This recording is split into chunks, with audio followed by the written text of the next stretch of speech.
before we get started, wanted to introduce you a little bit more to Infinity Wellness and what you can expect over this series.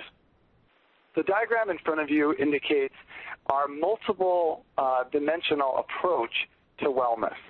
So when it comes to Infinity Wellness, we believe that no matter what your goals are, to look better, feel better, you want to increase your productivity or performance at work, that it takes more than just one of these dimensions. But having a nice balance of all of them helps our clients reach their optimal health and wellness. So when we're working with our clients, what we do is create programs and classes based around these four main areas. And we have experts in all these four areas to be able to combine and share one vision as we're working with you. Infinity Wellness actually started as an organization working on reducing childhood obesity in disadvantaged schools in D.C. Over the past 3 years, we have graduated over 3,000 elementary school students from our program and use a similar model but more kid-friendly terms. Over the past year and a half, we've expanded into businesses, working in embassies, law firms, lobbying firms, nonprofits, and other corporations. So we're really excited to be able to join AMHIC and promote wellness among all the nonprofits. To bring to life a little bit of these components, I wanted to share 4 quick snapshots with you. In the upper left-hand corner of your screen, you are seeing a healthy restaurant walking tour.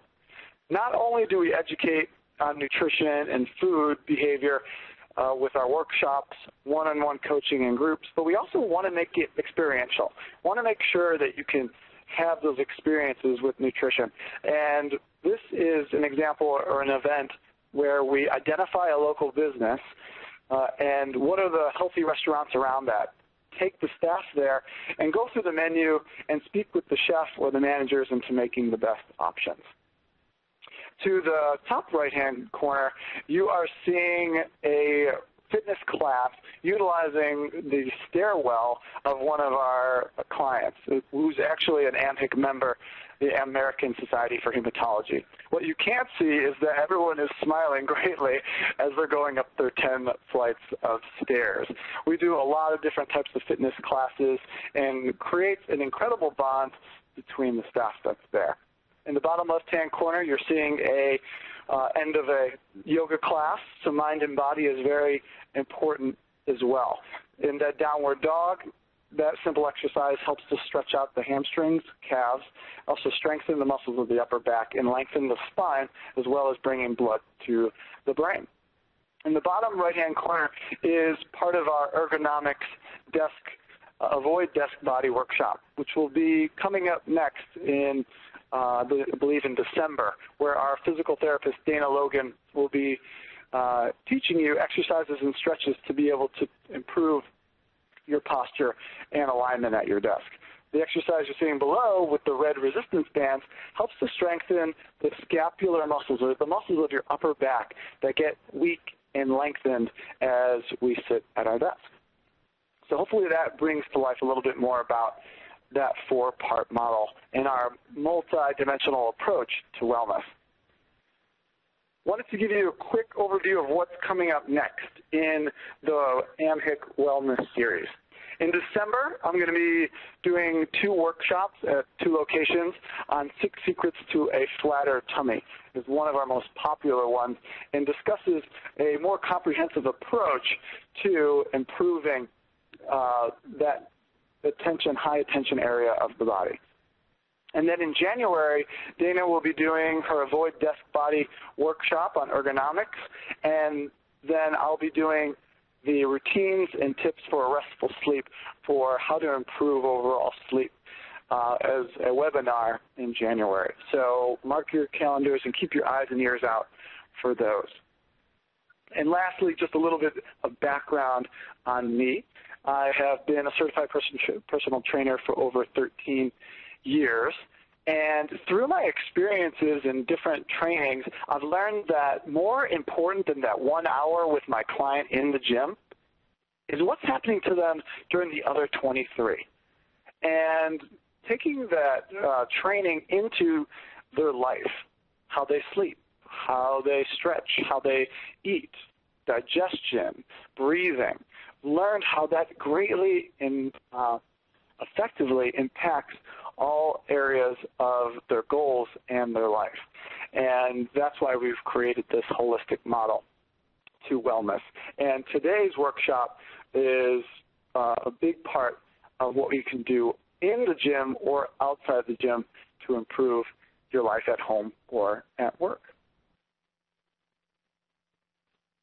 The agenda today is fivefold. We're first going to identify the origins of tension. Then we're going to discuss the relationships between tension and stress. Want to make sure you have a great understanding of how we can use breath to control stress and tension. And then the meat of our presentation is going to be focused on points 4 and 5, which is to teach you about what self-myofascial release is. And then we're going to specifically go into how to release the tight, tense neck muscles and tension of the feet as an example about how to do that throughout the whole body. So this is everybody's favorite thing to do.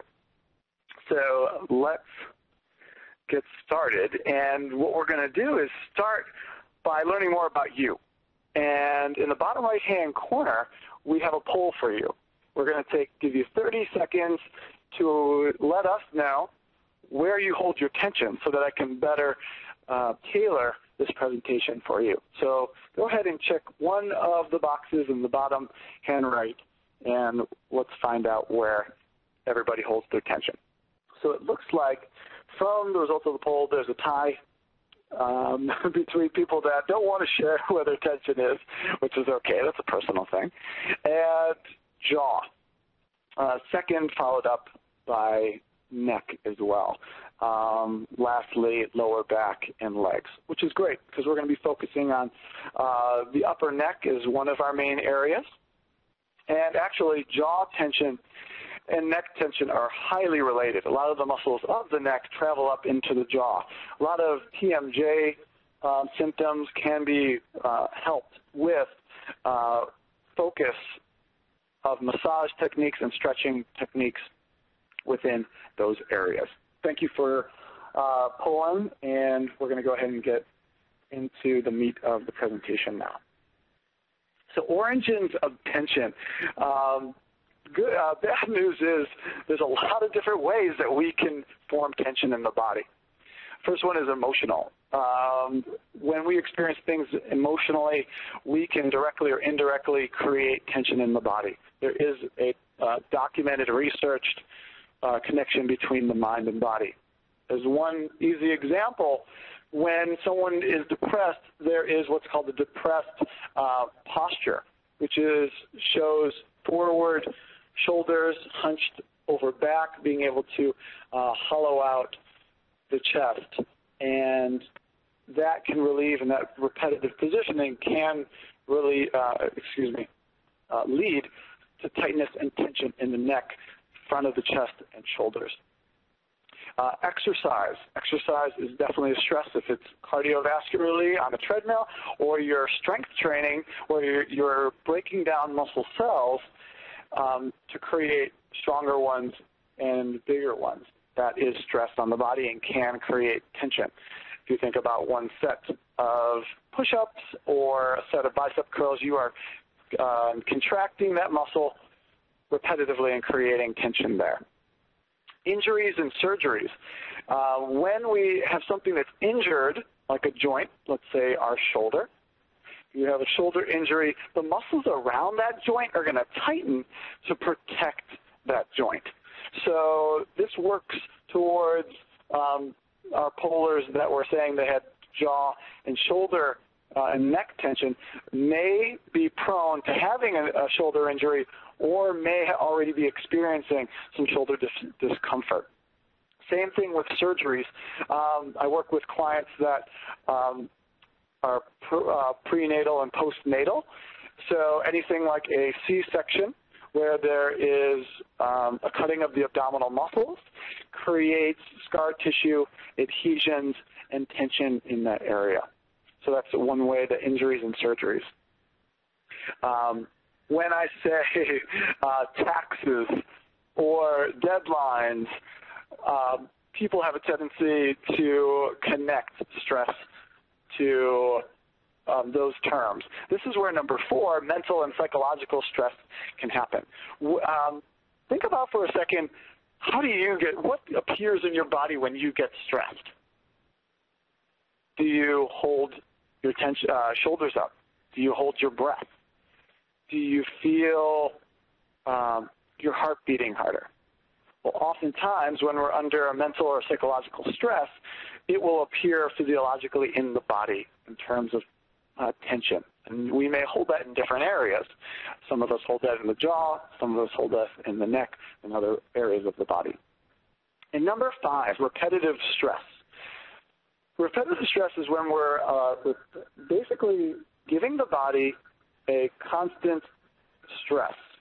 That can be, one example is through sports, maybe someone that plays tennis. So they're constantly serving, swinging that racket would be a repetitive stress. Repetitive stress is also sitting at your desk right now. If you are typing on your computer or using your mouse right now, you are creating, this is repetitive stress. The body isn't used to being in a seated position, and many injuries can occur just by this repetitive stress of not moving or sitting and using these very small finger and hand motions. And that's what Dana, our physical therapist, will be talking about in our ergonomics workshop. So even though on number 4 and number 5 on your screen it says stress, all of these are actually part of stress and part of your tension. So what I'd like you to do is identify what might be 1 or 2 of those that lead to most of your tension. Then take it a step further and think about, well, what's the trigger? What's the trigger that causes this tension response in my body? The first step is the identifying of that. We're next going to dig a little bit deeper into the neurological and then physiological causes for tension. Love this slide. It perfectly shows how we have 2 different nervous systems. On the right-hand side, all the way right, at the top it says sympathetic nervous system. This is your stress response. This is your fight or flight response. When we are under any of those stresses that we talked about, emotional, financial, work deadlines, this stress response can happen. It was created as a defense mechanism that we had when we were in the hunter-gatherer, caveman and woman days. But now no longer do we face physical threats, but we have more emotional and psychological and mental threats that create stress in our lives. And these stresses create changes in our organs, in our hormones, and in our body. When we're stressed, our body thinks that we need to either fight or run away, flight. So looking down on the right-hand side of this slide, you will see the things that change in your organs. It's pretty cool. Anything from your pupils dilating to see potential predators or things that might be trying to your attack. Inhibition of salivation. You'll notice that is coupled with a decrease in digestion. Our last presentation in October was by Jenny Johnson, our food and health coach. And she discussed how being stressed while eating really decreases our digestion and our ability to absorb our nutrients and our food properly. So you can see how being stressed and the inhibition of anything from salivation to digestive activity can cause this problem in the body. Going through, one of the big things is that our muscles will also contract and create tension because they're going to need to be used to either fight our threat or run away from our threat. And these little contractions cause spasms within the body and that tension that you feel.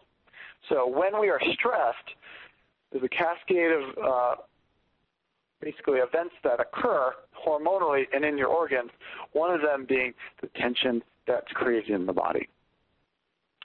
Now, on the reverse side, we have on the left side of your screen is the parasympathetic nervous system. This is your tend and befriend side of the nervous system. We want to get our bodies as often as we can into this parasympathetic nervous system because this is where most of the hormones are released that create growth and repair, as opposed to our sympathetic nervous system, which is the stress nervous system, that releases adrenaline and cortisol, the stress hormones that break our body down. So we want to make sure that we're doing things that can break the stress cycle that will help our body relax and release hormones that can help repair physiologically and neurologically, which has a great impact on our health and our wellness.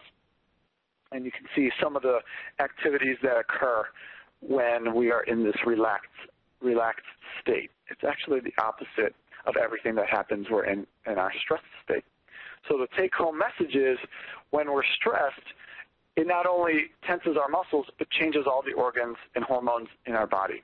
On the other side, getting and breaking that cycle of stress is incredibly important to not only improve our overall health internally, but also our muscles and help us relax. Our next slide is physiologically what happens and how do we create this tension in the body. So let's start in the top left-hand corner, tissue trauma. Tissue trauma could be anything from exercise to you fell to a surgery, or even micro traumas, which can happen when we are like sitting too long or doing inappropriate movements. We will have a series of events that occur that relate to our presentation today. So when we have any of those origins of tissue trauma, it will create inflammation in the body. That inflammation in the body, so we're sending blood into an area to help send white blood cells to heal and repair an area. The next part is with inflammation is spasm. So muscle spasm occurs in the area as well. To give an example, let's think about if we look on the little skeleton on the right side of the body, his knee is red. So I had a client that recently fell on their knee. That would be trauma to his tissues. So right away, inflammation occurs, so the area gets hot and it begins to swell because blood is moving into that area. Muscles then spasm around the knee, the muscles above the quadriceps, spasm to try to protect that knee. The next part of the cycle is adhesions. This is a really important part because this is what our workshop is based upon today, is these adhesions and addressing them. So adhesions are like muscle knots, trigger points. These are areas in the body that let's imagine train tracks. And if you have train tracks running north and south, and then you lay another set of train tracks east and west, and then you align another one maybe diagonally over it. So our muscle fibers run parallel. But when we have an injury and we're laying down new tissue and new collagen to repair, the tissue isn't always running parallel. So we can get these knots within our muscles, and they're called adhesions. These adhesions, so my client has adhesions now in his quadriceps. It creates what's called altered neuromuscular control. So his nervous system and his muscular system are not going to be communicating well, and we're not going to be activating the right muscles at the right time, which can lead to an imbalance. So my client that has an injury on his right knee might not move his right knee a lot and shift all of his body weight over onto the left side to compensate. And then all of a sudden muscle imbalances start to occur. So this would be the cumulative injury cycle. And today's presentation is focused primarily on addressing the adhesions. To think about the adhesions, this is a great picture as an analogy. If our muscles operate like a rubber band, they stretch and they shrink. What happens if we get knots in them? well, that's going to impact how far they can stretch, how they stretch, and ultimately create some of these problems that we saw on the last slide, like muscle imbalances and altered neuromuscular control. So one of our main goals is breaking up these knots and work on what's called the tissue quality that we have within the body. Okay, before I tell you how we're going to ease muscle tension, it's time for you to share with everybody, what do you do for poll number 2 to ease your muscle tension? Your options are on the bottom right. Let us know what you do to ease your tension.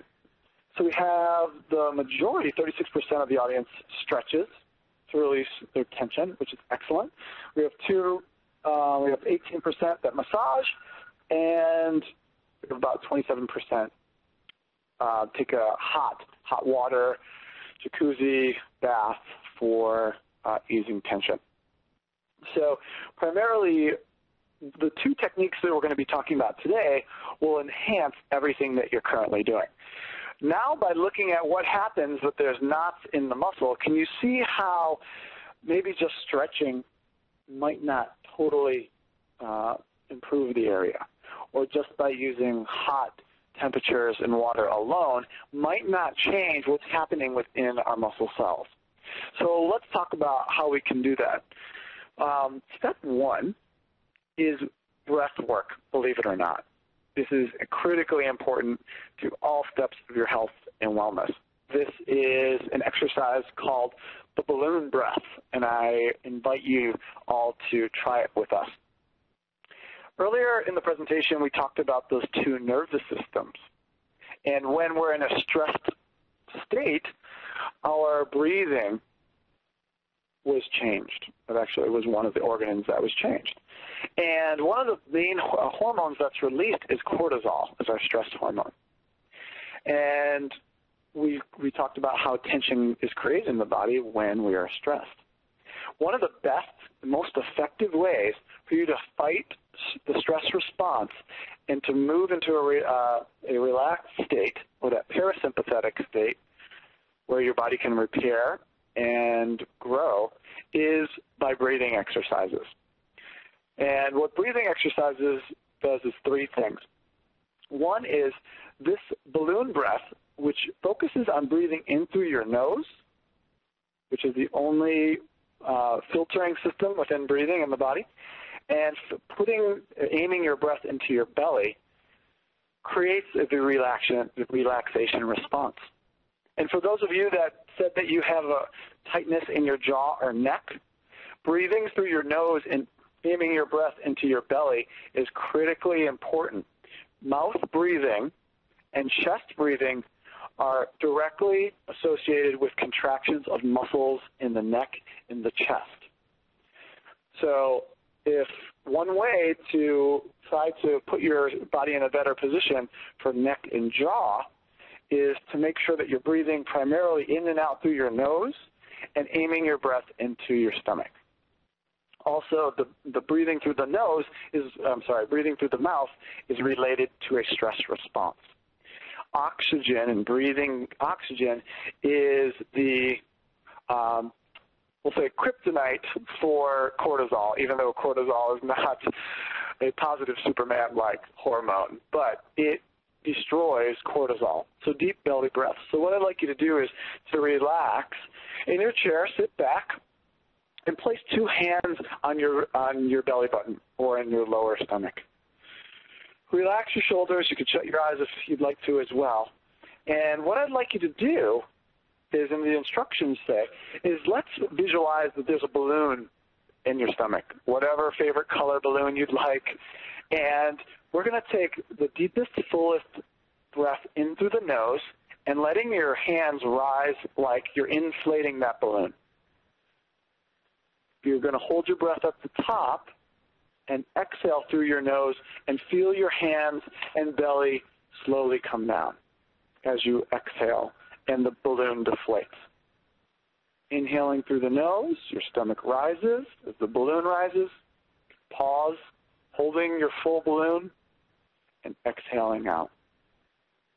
Taking 2 minutes to do a breathing exercise, or before bed, or while you are driving into work, is a great way to break that stress response and to change the hormones in your body, also to relax the mind. So the breathing is incredibly key for all types of relaxation. If you're doing massage with a massage therapist, if you are stretching, it's super important as well. If you're doing exercises like yoga, you're also always cued for breathing. But you can take this into all activities that you do. Public speaking, while you're heading to an important meeting in the cab, these breathing activities can be done. There's also a website called donothingfor2minutes.com. You literally spell it all out except the letter 2, donothingfor2minutes.com, where you have 2 minutes with ocean sounds and you can just breathe during that time. So that's going to be one of your key ways of releasing the stress and the tension in your body, and breathing alone is a great way to do that. The step 2 is our self-myofascial release. What self is basically self-massage. Myofascial, myo means muscle, and fascial means fascia. And if you look on the picture on the right, our bodies, all of our muscles, bones, organs, are wrapped with this web, kind of like a Spider-Man web or a saran wrap called fascia. And we can address these knots and adhesions that we were talking about in the myofascial area. If you look closely at the little hands that are pulling on the shoulder and the knee of the webbed man or the fascia, like saran wrap or like the Spider-Man web, if you pull or crinkle one area of the myofascial, it stretches and impacts the rest of it. So having a knot or an injury in a part of the body will impact more than just that site. So we're going to be now getting into self-myofascial release. The tools that we can use most inexpensively these sporting balls. Probably not the baseball, but I've used softballs with clients, but primarily we're going to be talking about the golf ball and the tennis ball. On the right, you'll see an example of a foam roller. This is anywhere between 1 and 3 feet. You may have seen them in the gym or in a physical therapy studio or in your local sporting goods stores. These are foam rollers that are used throughout that can be used for this as well.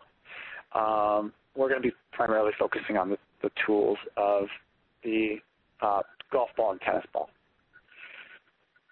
The first area that we want to show you is the neck. This is the best kept secret that my clients find for tension and tightness into their neck and upper shoulders. So what we're going to have you do is place the tennis ball between the wall and your body. And then what we're going to do is we're going to be on a search and destroy mission for any tight or tender spots.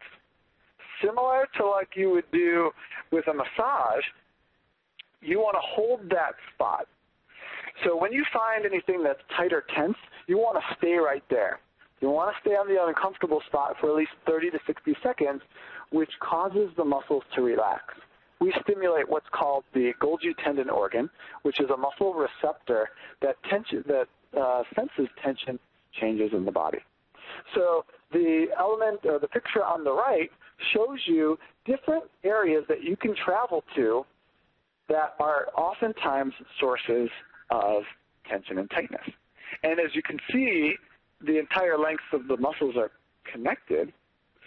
Even rolling on one of the yellow dots can impact all the way up into the back of the neck. So this can also be done on the floor. While you're holding your spot, this is where the breathing comes in. We want to make sure that we are doing deep diaphragmatic breathing breaths. If you cannot breathe you're tearing or you're tensing up your body, there's too much tension and you need to find something that's going to be a little bit lighter. So this is an easy trick to do, 30 to 60 seconds on the neck, back. You need to roll around and explore your own body. This can also be done on the floor for a little bit more constant pressure. The type of ball that you use, the more dense, the more intensity. The more squishy the ball, the less tension and less tightness. So traveling with this, keeping it in your office, doing this pre-workout is all maybe at the end of the day before you go to bed is an incredible, incredible technique. And a lot of my clients experience some great relief and openness through the shoulders, just rolling the shoulders around and neck around after doing this. What the tennis ball does is it breaks up those muscle knots and those adhesions and improves your tissue tension. This is your pre-stretch activity. So we had some of our pollers said that they stretch to release tension. This technique is a pre-stretch. By breaking up and relaxing these muscles and reducing the spasm, then we can tell the muscle, hey, it's okay to stretch and lengthen. We're not as tight, we're not as tense anymore. And this can be traveled around all along the back. And hopefully will give you some great, easy relief at any time that you want. The second example we're going to be going through today is the foot. I don't know the gender's profile of everybody here, but my females especially love this foot technique. Also, runners, anybody that is on their feet for a long time or wears some amazing heels, all can benefit from this as well as overall health, and we'll talk about that. So using the golf ball or the tennis ball, you can roll along the sole the same way. Once again, you're on a search and destroy mission for any tight, tense, funky spot. And when you get to that spot, do you remember how long you're going to hold it for? 30 to 60 seconds. You're going to hold that spot with some good, deep breathing. So we can roll along the arch of the foot, the heel bone area, all along the different parts of the foot. And what's amazing about the foot is it impacts all your movement. So every step you take, the foot impacts what's happening in the body. So actually, there is this fascia, this webbing, this Spider-Man web that connects our body, that connects the bottom of the foot and runs up all the way to the back of the body to the base of the skull. So actually, one of the little tests you can do is try to stand up out of your chair and try to touch your toes. See how far you can get. Just take notice. Then roll your foot, a couple sore spots, focus on both feet, and try it again. It should lengthen your hamstrings and allow you to reach lower. Additional benefits, if you're open to the idea of Eastern medicine or Chinese medicine, and reflexology and acupuncture uses and bases that the foot and the base of the foot is connected to a lot of different organ systems and health. So by taking care of the foot, not only will you move better, increase your body's efficiency, but you can also improve your overall health as well.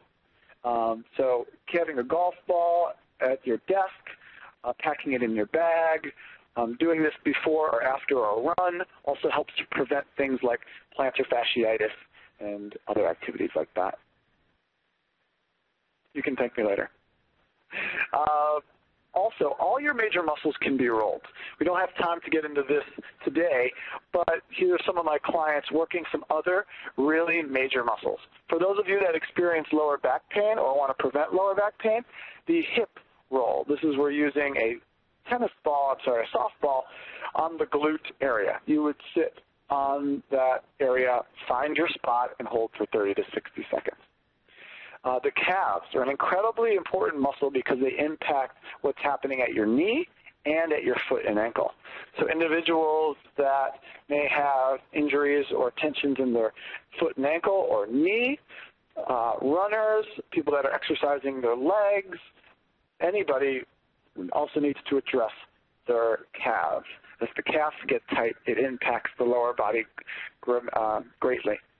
Lastly, a really important muscle to relax with this technique is the chest. What you're seeing here is one of my clients has a tennis ball between his chest and a yoga block. You can use your just hands or a book, and he's pressing the ball into his chest, trying to find those tight, tense spots in front of the shoulder.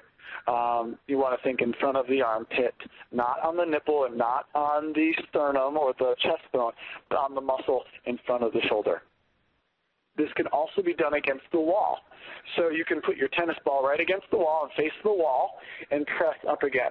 People may think you're doing they may question what you're doing against the wall, getting so friendly, but really it's an easy way for you to have the constant pressure. Working the chest muscles helps prevent that rounded front shoulder, and the individuals that are experiencing pain in their neck and jaw, this is also an important muscle group for you to focus on. Okay. When we work one-on-one with clients and in groups, we can get into greater details and cover all the different muscles available for you. To review the guidelines, you're going to find that sore spot in a base of a muscle. You're going to hold that spot for 30 to 60 seconds with slow, deep breaths. And another thing that I was talking to a client about today was you can literally feel the intensity decrease as you continue to hold that spot. So if you're not in a rush and you got a little bit of extra time, you can keep holding that area of soreness until you start to feel it release. Those are your three main guidelines. What to avoid? If you're pregnant or within prenatal or think you may be in later stages, you want to avoid rolling the calf or the lower leg muscle, which we talked about, which actually can create some premature contractions. Varicose veins you want to avoid. You want to avoid anywhere where there may be a lot of nerves and blood vessels and arteries, which may be in the armpit directly in the back and right in the back of the knee. You want to be careful as well. Obviously, open wounds or healing scars you want to avoid, and bone and spine you want to try to avoid the most. So if you're rolling around, being careful around the lower back and making sure that you're on a muscle area as opposed to bone. So those are going to be the main areas that you want to avoid. So before we move into question and answer, quick summary of today. We talked about the 5 main origins of tension, anything from emotional, exercise, mental stress, injury, surgeries. What I want you to do is identify what are your controllable areas, origins of tension, and what are the triggers. What are the events or occurrences that cause you to get tense and tight? When you do, that's when you can apply these stress-relieving techniques of breath and massage. We've discussed how that constant state of stress leads to tension into the muscles, and how that breath, and specifically in through the nose and into the belly, can help our bodies fight and reverse the stress effects, change your hormones that are being released, and release the tension that we carry in the shoulders or jaw or wherever we may have in the body, as well as improve the overall health. Then when we discussed using self-massage for muscles and the fascia, we primarily focused on the neck and foot using a tennis ball and a golf ball. We rolled around on that search and destroy mission and will improve the quality of the muscle tissue. Also, it's incredible for increasing circulation to a muscle, as well as it helps the recovery process. So if you're sore after a workout or just sore from moving something, your rolling will help to increase the blood flow and improve that recovery of your muscle tissue. That is our presentation in summary. Very good. Lance, thank you so much. I thought that was fantastic. I learned a lot, and people are already chatting in that they appreciate today's presentation. I've taken back the ball because we're going to move into a question and answer opportunity here. I know that we're at the top of the hour, but if you can stay with us for a couple minutes, you're welcome to chat questions directly into the system, and Lance will address them. In the meantime, Lance, we got a few questions that we think might be of benefit to people in answering. Could you address a couple of those? Absolutely. So when should we use this within a workout routine? We are coming from the gym or going to the gym or putting on our tennis shoes to go on a walk or run from one or two places, from our desk or our bed. We're in this posture, we're holding tension in certain areas because we've either been sitting there for a while or from some of these tension-related occurrences that happen. So today I was taking one of my clients through some of these techniques and doing it first. I would like you to that be one of the first things that you do when you come to the gym or you're about to move into a workout or a yoga routine, because once again we want to break up these muscle adhesions. When we were looking at that cumulative injury cycle, these muscle adhesions lead to miscommunication between your muscles and your nervous system, causing muscle imbalances and compensations. So, and also restricted motion. I know, just think about when your muscles and neck and shoulders are tight, how that feels. Well, trying to do shoulder presses or overhead movements or tennis with all this restrictions and tight and tense in your body will not set you up for success. So what we want to do is kind of clean the slate, if you will, or wipe the slate clean. Use these massage techniques to release the tension, and then perform a couple stretches to regain optimal length of the muscle. So that would, I'd say, the most important part. You can also use it at the end of a workout for enhancing recovery. So after working out or going on a run, rolling your quads and your hamstrings, or you did an upper body workout and rolling out your neck and shoulders is a great way to increase circulation and improve the recovery period, lessening your soreness and later tension, or the tension that you have next day, because we talked about how exercise increases the tension. So those would be the two ways that you can use it within a routine. Thanks, Lance. Before we get to our next one, our printout's going to be available of the slides or available in a PDF format for the attendees.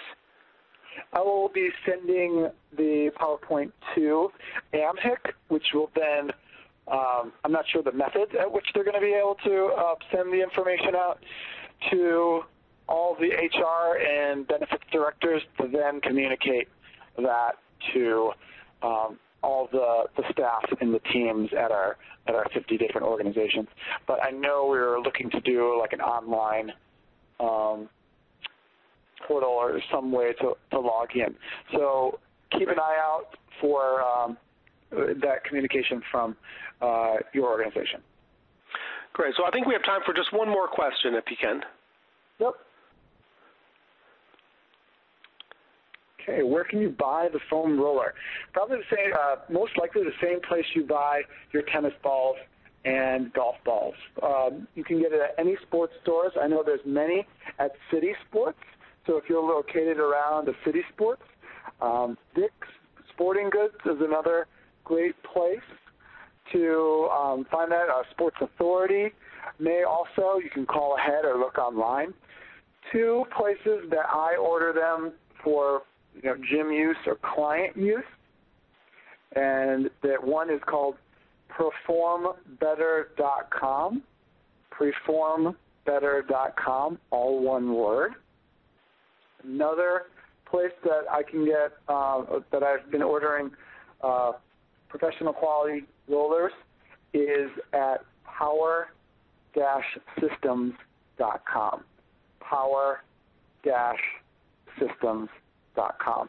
Depending on the size, I would recommend getting the 3-foot one for starters, and it's usually $30 or less. Easy $30 year-long massage, if you will. It's a really good investment that you can make and keep it easy in your closet. Lance, thank you so much. I think that pretty much fills the time today, and I thought it was a tremendous presentation. And I know that you want to thank the AMHIC and for the sponsoring it, as I do. You want to remind people of when the next session is going to be? Yes, I believe the next sessions will be December 4th or 5th, and I'll be doing a 6 Secrets to a Flatter Tummy. This is one of our most popular presentations, and it really gives you some really interesting insight in some different ways. And let me give you a hint. All different ways to flattening your tummy without a single sit-up. So make sure that you look out. We'll be in 2 different locations, and really hope to see you there. And please keep an eye out for our future presentations. And just in case you don't see my contact slide, you can email me at lance@infinitywellness.org. You can also learn more about our organization at infinitywellness.org. Under the Work-Life tab at the top, you can scroll through and learn more about our programs and the different workshops that we offer, and let us know if you have any questions.